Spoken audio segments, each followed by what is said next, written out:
The streets were covered in a layer of intense fog. Moving into the different sections of the residential zones of town felt like walking through another world just to get home. A bald silhouette made its way through. Man, this feels like a dungeon in an old school RPG. I'm expecting a random encounter to show up at any moment. Saitama thought to himself as he navigated the fog-shrouded streets. As if in response to Saitama's thought, a teenage boy in a high school uniform made himself visible through a wall of fog. He stood there, mostly just looking cold. "Hey, sorry to bother you, sir, but I need my fortune told. Will I ever get with this girl I have a crush on in class?" Saitama stopped in his tracks.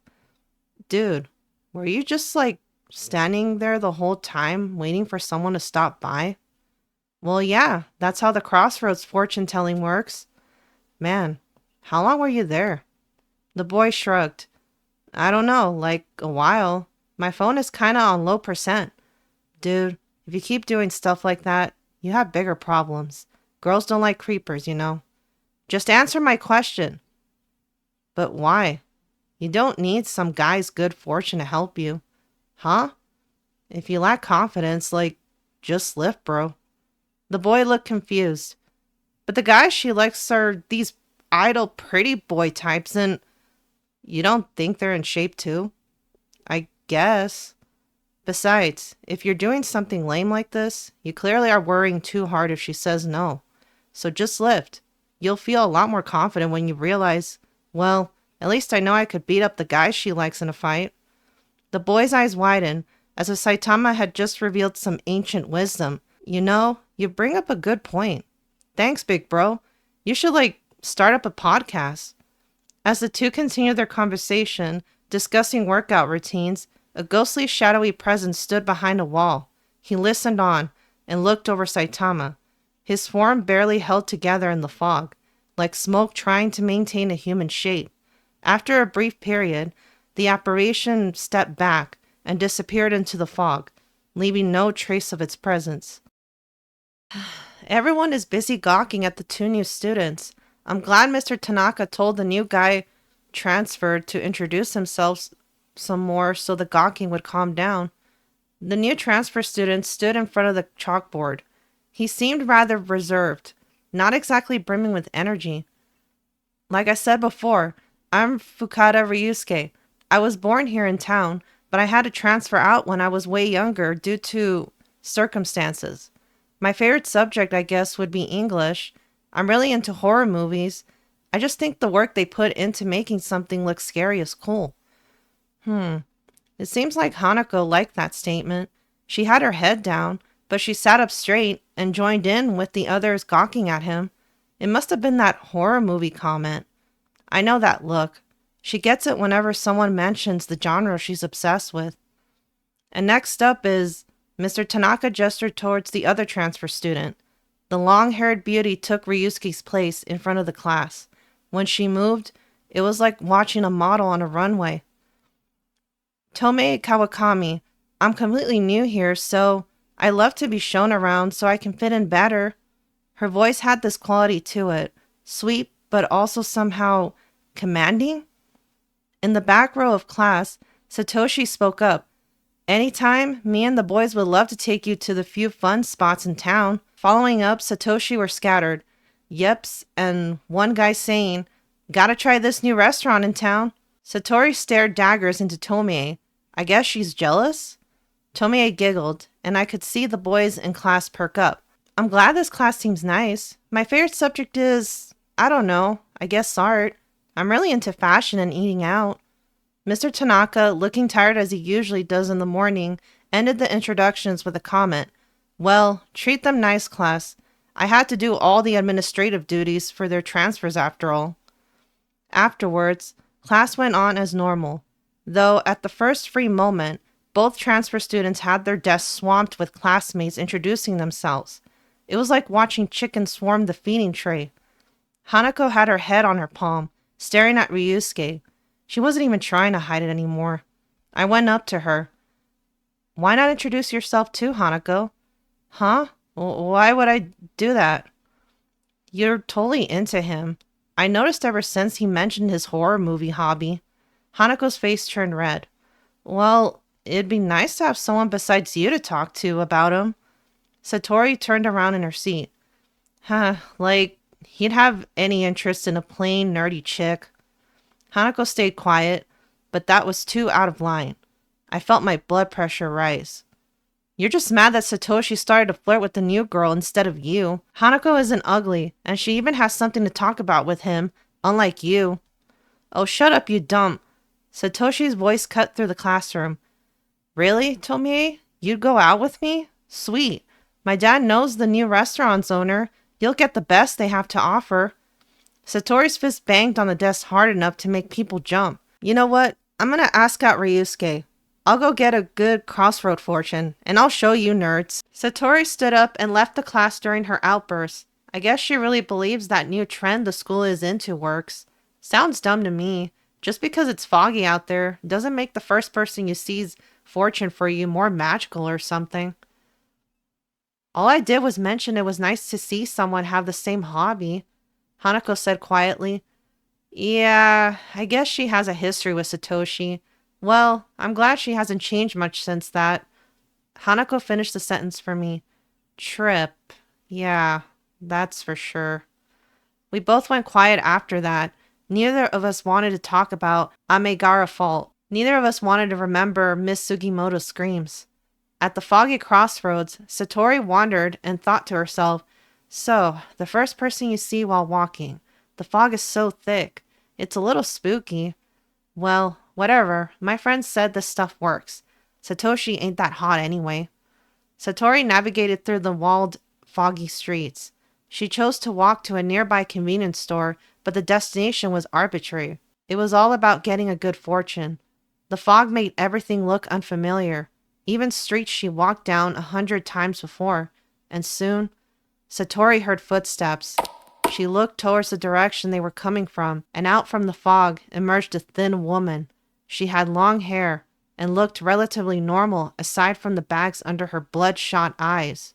Her clothes were expensive, but wrinkled, like she'd been wearing them for days. Satori smiled, but before she could say anything, Girl, excuse me, but have you heard of the Crossroads fortune? Please tell me mine. Yeah, funny you should say that, but will my husband and daughter forgive me and accept me back into their lives? I know I cheated. I'm a dreadful woman, but family above all, right? Uh, you probably deserved it, but you're the first person I've seen. I'll just say yes so you can return the favor. Satori thought to herself. Of course, you're struggling so hard. Don't give up. They'll understand. Thank you, thank you. A Crossroads fortune started this mess, and now it'll end it. That CEO scum just played with my heart and used me. The woman then continued muttering to herself, pacing in a circle. I'll make my move in family court. I just have to cry harder. Men always fall for tears, and then he'll see what he lost. He'll regret everything. Hey, lady, so about my fortune. You can paint me as a villain, honey, but you don't understand. I was a victim of passion. Everyone makes mistakes. It was just a distressing time. You're so high up on your high horse, but you haven't lived like I have. You haven't. Lady, hey, come back. The woman disappeared into the fog, still muttering to herself about family court and alimony. I had to get someone with a sob story. Ugh, now I have to stay here longer. Satori then could feel a presence behind her. It was different from before. Heavier, like the air itself had gotten thicker. She turned back and saw a silhouette emerge from the fog. He was tall, his skin fair, his facial features sharp. He had the sort of gaze that lingered, with his striking eyes. Yet he was also too fair. It seemed like you couldn't really see him fully in view. It was as if he was always blending in with the fog around him, like a ghostly presence. His edges blurred where the mist touched him, and Satori was smitten. Her heart pounded in her chest in a way it never had with Satoshi. Do you want your fortune told? Yes, will Ryusuke go out with me? Satori looked over the fog-shrouded man. He looked somewhat like Ryusuke, but not exactly. The fog boy's lips curved into something that might have been a smile. No, you'll always be miserable, but you won't die alone at least. You'll be surrounded by others as miserable as you. Satori just looked at him. Oh boy, it's Monday, another fun day of class. At the very least, Saitama said he'd buy some juicy steaks for me to cook when I stop by. I can look forward to that. Break period now. I thought today was going to be boring, but it seems Satori asked out Ryusuke. I didn't eavesdrop too much, but it seems he said yes. And as soon as he did, it was as if she had permission to cling to him 24/7. Mr. Tanaka had to separate the two multiple times during his lecture. Him having to do that caused a lot of girls in class to glare daggers at her. Hanako too. I thought she didn't see him that way. But Satori didn't care. In fact, her legs were trembling. She was also sweating, even though it wasn't hot in the classroom. It was like an addict going through withdrawal symptoms. But it had only been a few minutes since being separated from him. Fortunately for her, she clung back onto him as soon as Mr. Tanaka turned to write on the board. I looked across from her, and it seemed the same thing was happening to Tomie, but it was Satoshi just gazing upon her with this lovesick expression. Man, I was so bored about Mr. Tanaka's lecture on geometry and something about the perfect shape of the spiral. I was wasting my time tracking the class romances instead of paying attention. Tuesday, new updates on the romance situation. This time, it seems Ryusuke was getting uncomfortable. He told Satori, "Babe, I just want a little space." That seemed like a mistake. Satori stood up from her desk so fast, her chair scraped against the floor. "Wow, you don't love me anymore? Why don't you just tell everyone here that I'm disgusting?" Ryusuke paused. The whole class was looking at the two. His eyes widened like a deer in headlights. "I'm sorry, it's not like that. I'll consider what my words come off like." Satori breathed heavily. She doesn't look right. Her clothes were stained, and her eye bags were intense. She even stumbled a bit before grabbing onto his desk and said, "Okay, love you." Mr. Tanaka warned Satori, but it seemed Ryusuke kept her in check by just holding her hand. Lovebirds, huh? Mr. Tanaka continued with his lecture, saying it was all stuff college-bound students needed to know. Soon enough after the lecture, I was walking in the hallways, and I was able to overhear Ryusuke and Satori talking to each other near the stairwell. I didn't mean to eavesdrop, but their voices carried. "I think we need to talk." "Why? What about, love?" I think you need help. I thought I was going crazy, but I overheard sounds inside my walls last night. Scratching sounds. Then you woke me up this morning. I don't know how you got into my room." "Your mom let me in." "She said that didn't happen. She also said she found a pink Hello Kitty pencil in our air vents. It was making noises. I know that's yours. What is wrong with you? As soon as we got together, you haven't left me space at all. So you hate me. That's what I hear." "No, you just don't know boundaries. I think you need help. Professional help." "Why talk about this now?" "Because there's a lot of people here. I don't feel safe. I don't think you've gone home all week either. What have you been eating?" "Just whatever you had in the fridge and air vents." "What? Are you leaving me? I think we should end this for the good of both of us. There's nothing good in my life besides you. You're all I have. You're everything. Please, Satori. I love you, I love you, I love you." Ryusuke walked away, his footsteps quick, almost running, and Satori continued repeating the words like a broken record. "I love you, I love you, I love you, I love you." Ryusuke turned the corner. "I love you." I felt like I saw something I shouldn't have. Once I got to my desk in class, I actually began to look forward to Mr. Tanaka's lecture. It was just so weird. It was kind of like that wasn't Satori, but Amigara fault Satori. But with a spell over her from Ryusuke? But I doubt that's the case. I just don't know. I've seen so many weird things lately that I feel I shouldn't overlook what just happened. After some deep thinking, I scanned the classroom. As my eyes wandered, I noticed something. For some reason, Tomie was looking at me with a smile. I've never even interacted with her before. She looks smug, like she knows something I don't. Maybe she's related to what happened? No, I'm overthinking. I think. Tomei then got up and started speaking to Satoshi's friend, Ryuji. She hugged him, pressing herself against him in a way that made several people stare. Oh, Ryuji, your text from last night was so heartfelt and genuine. But to think you would hit on your pal's girlfriend? All I can give you is this hug. But you were so earnest. I want to give you a kiss. Satoshi pushed them apart. What the hell, bro? That's my girl. What's wrong with you? Ryuji stumbled back. I don't know what you're talking about, man. I never text her. I mean, I do have her number, but that was just for class notes and... Satoshi punched Ryuji square in the jaw. Then he got on top of him, raining down blows. Tomei tried to break up the fight, but Satoshi pushed her to the wall, hard enough that I heard her gasp. And you? Why do that in front of me? You're disrespecting me. I want to hurt you so bad you bit... The other boys in class soon joined in to stop the fighting and jumped on Satoshi, pulling him off both Ryuji and Tomie. Hanako and I just left the class. We didn't want to gawk. We could hear Mr. Tanaka's voice shouting for everyone to calm down as we walked away. What even happened in there? I don't know, but I think Tomei started it. On purpose. It felt like that. I know she's popular, but Ryusuke's as popular as her with the girls. He never do anything to cause drama. But you barely...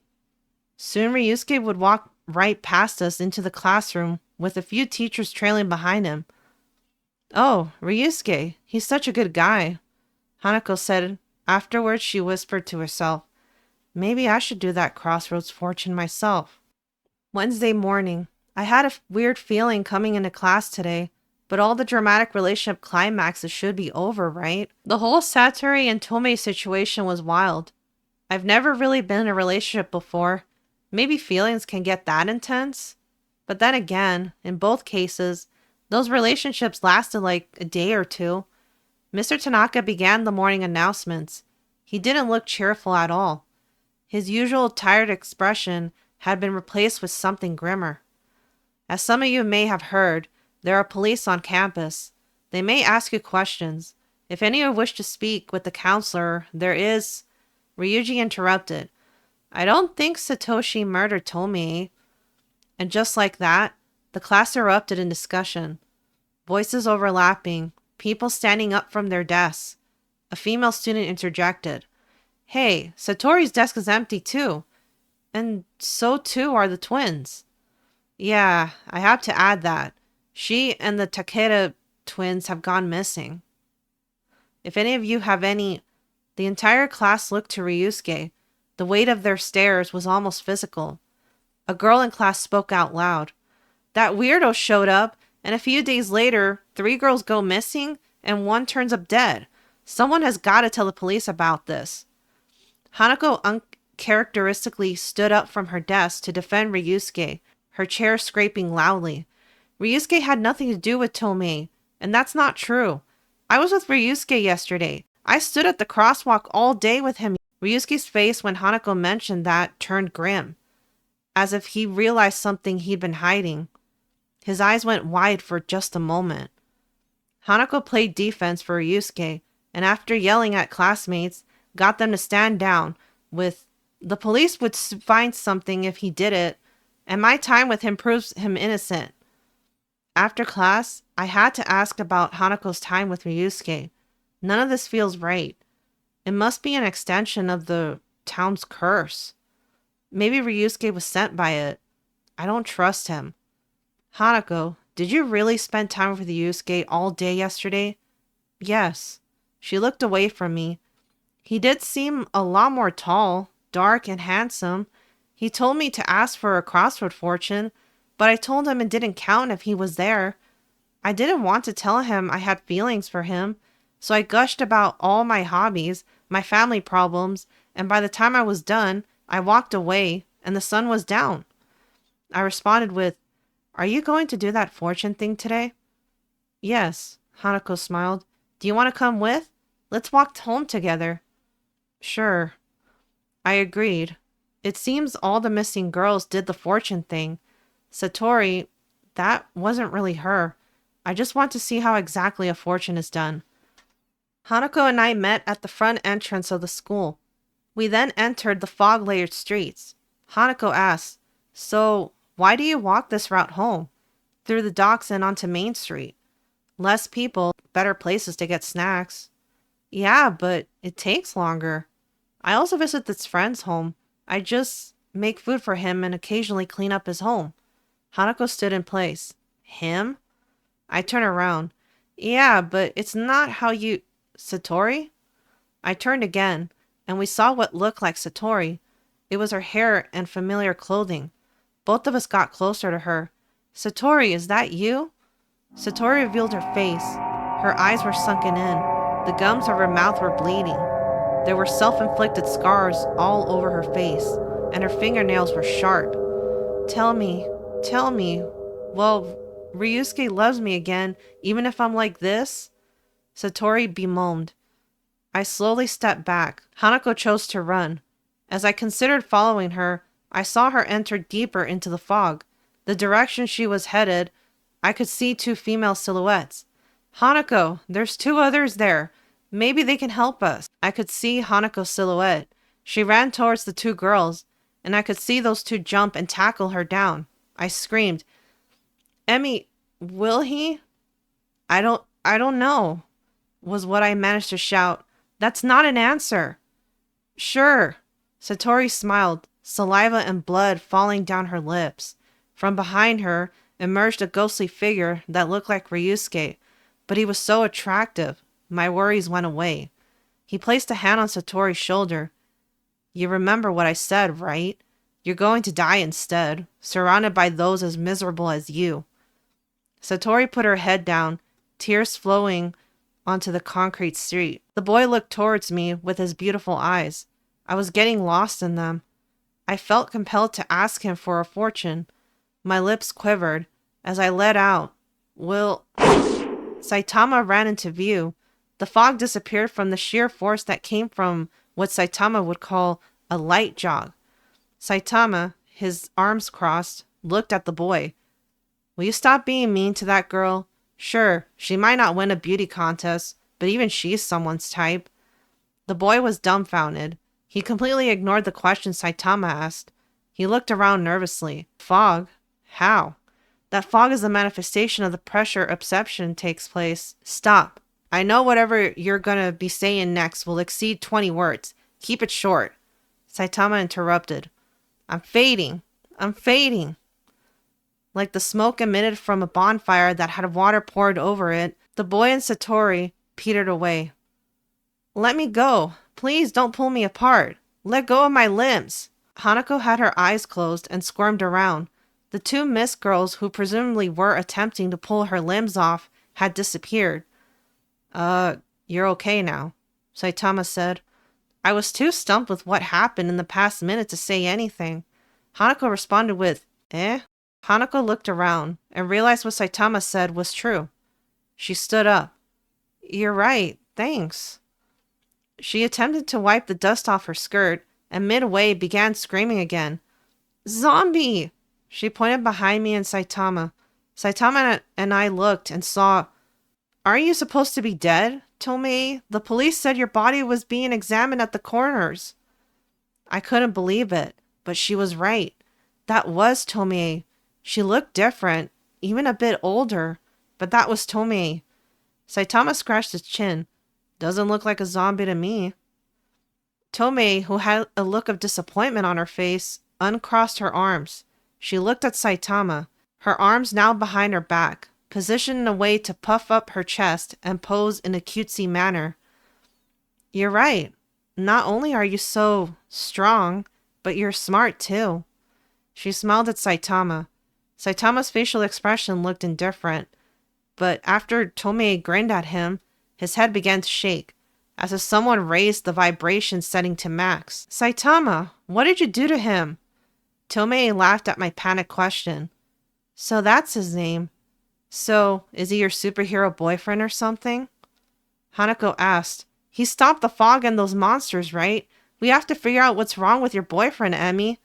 I was too mad to correct their misunderstanding. "You better stop your magic spell over him, Tomie." I tightened my fist. Tomie crossed her arms and gave me a look like she was above speaking to me. You see, man can't help but go madly in love with me. If I try, I can go make them go crazy with a look. Tomie clung to Saitama's arm. How about you ditch that girl and come with me, Saitama-kun? I can use you like an attack dog. Saitama's head shook harder. Bark for me, okay? Saitama's feet were beginning to drill past layers of the street. Then suddenly, he stopped shaking, his face still looking extremely bored. A literal steam cloud emerged from the top of his head. Saitama then pushed Tomie away, quickly dismissing her with a, "Whoa, back off, lady. This is like workplace harassment or something." Hanako and I looked at him vacantly. Hanako uttered, "Workplace? Huh?" Tomie, however, looked completely devastated. She was trembling. Her eyes projected fear. She was crouching on the ground, her hands tearing at her hair. "What are you? It's rare for men to reject me. Not only that, every cell in my body is telling me you aren't human." Saitama answered with, "Well, I am. I train pretty hard for my hero hobbies, so yeah." Tomie lowered her arms. Then suddenly, she leapt at Saitama with a knife. Slap! Saitama slapped the knife out of her hand, and Tomie fell to the ground. She winced in pain and rose her right hand to her face. It looked like it was beginning to melt. "My cells! This isn't supposed to happen." Hanako, Saitama, and I didn't know what we were looking at. Saitama, worried, told us, that isn't supposed to happen. I didn't put any strength into that." Tomie groaned as her body soon became a puddle, a strange mess. She looked like melted pudding. We all just stood there. What do you even do in this sort of situation? The pudding slime version of Tomie then began to slither away. It moved into a sewage drain like a wild animal escaping predators. Me and Hanako then looked towards Saitama. We wanted him to say something. Saitama noticed our gazes. "Look, I don't know anything. I just heard a familiar scream and got over here." Moments later, at Saitama's home, we were seated at his round plastic table in basic metal chairs. A box of fresh convenience store pizza was laid out on the table surface. In between us, Saitama sat, pizza in hand, cheese dripping off his mouth. "Oh, okay. I guess I know a bit now." Saitama slurped up the cheese. "So, thing number one, Fog Boy, was more than likely a doppelganger. At least, that's what I think. You know, I saw it in a movie once. It's someone that looks like you, but if you meet it, it's bad luck. It does all it can to ruin your life." Hanako finished Saitama's sentence for him. She adjusted her glasses.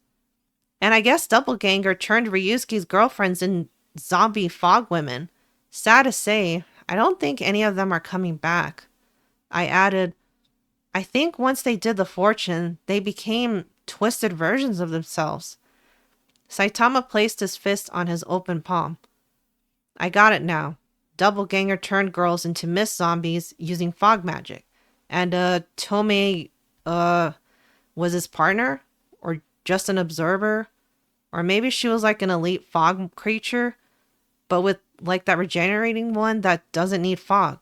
It makes complete sense." Hanako shook her head. "That can't be it." I was about to agree with her, but she continued. "I think she was an immortal vampire, like Twilight, but like she turns into slime instead of a bat when in danger." Saitama bobbed his head up and down in agreement. I see. It's all clear." I had to ask them, "What? Do you guys honestly think that? That's a horror movie nerd BS explanation you guys came up with on the spot." Hanako adjusted her glasses in a way so the light reflected on them. "What else could it be? My horror knowledge only goes so far." Saitama continued nodding in agreement. "Her knowledge is vast. I personally have seen some of her sources. They're usually the cheap screenings playing early on the day at the theater. I think they're serious. To be honest, I don't have a better explanation for all this. But to go with all that..."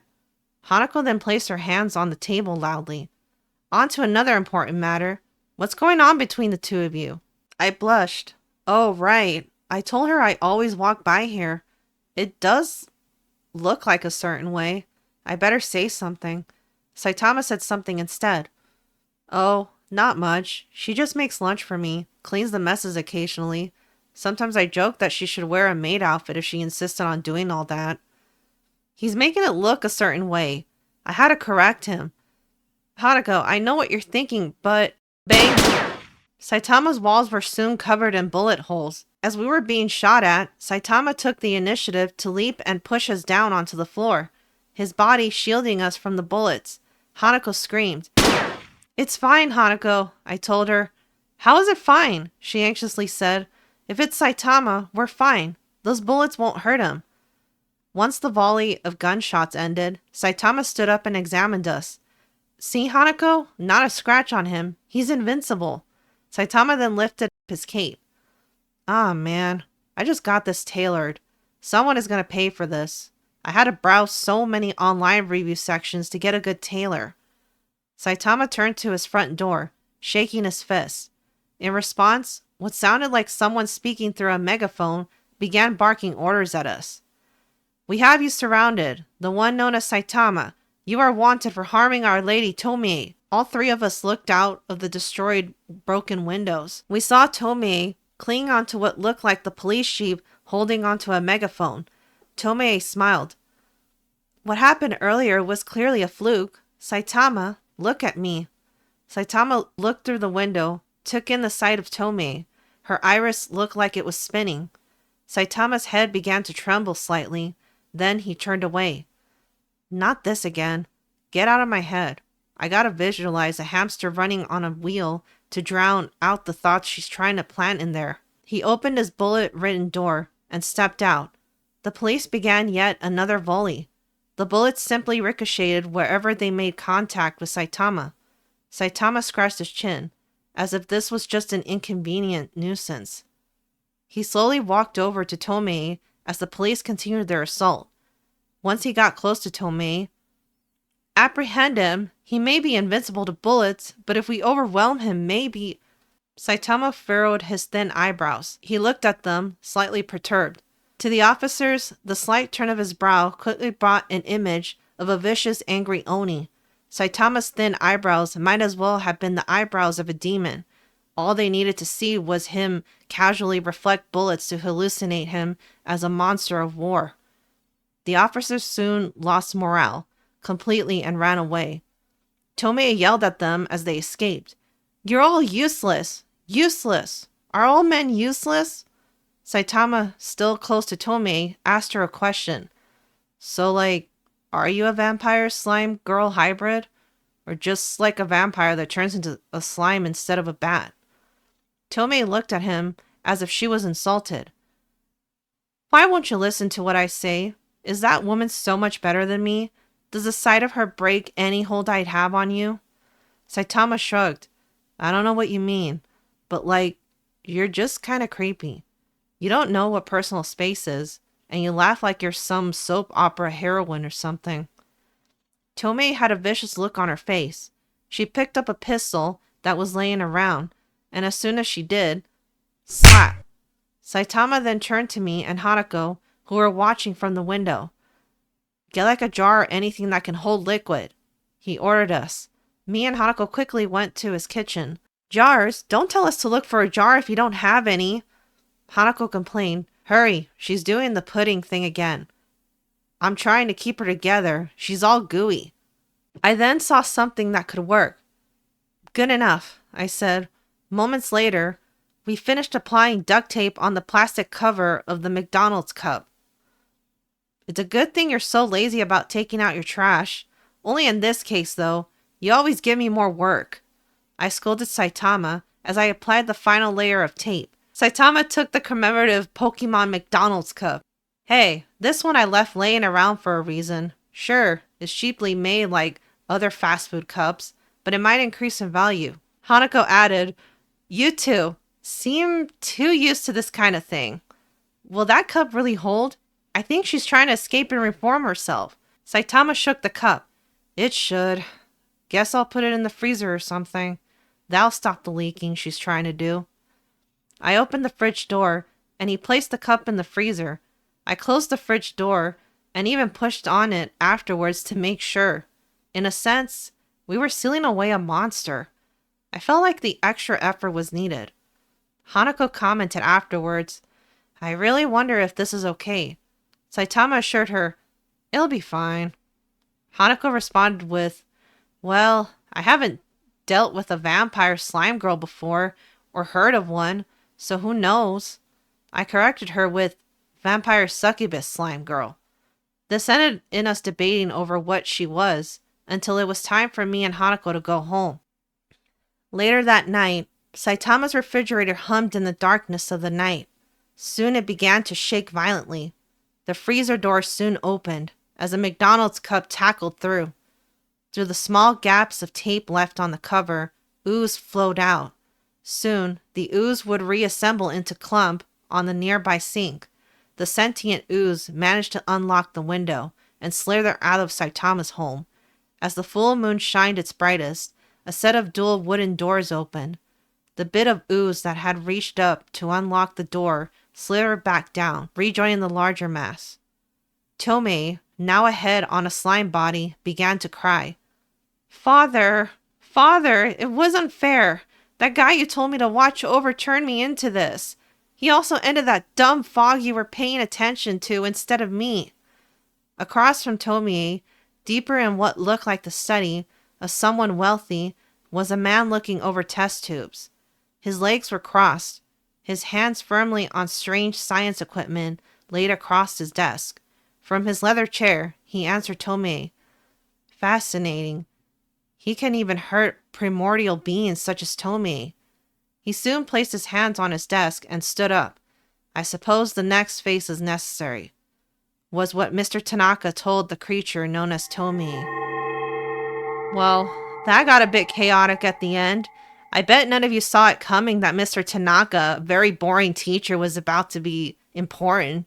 Well, I'll see you next time.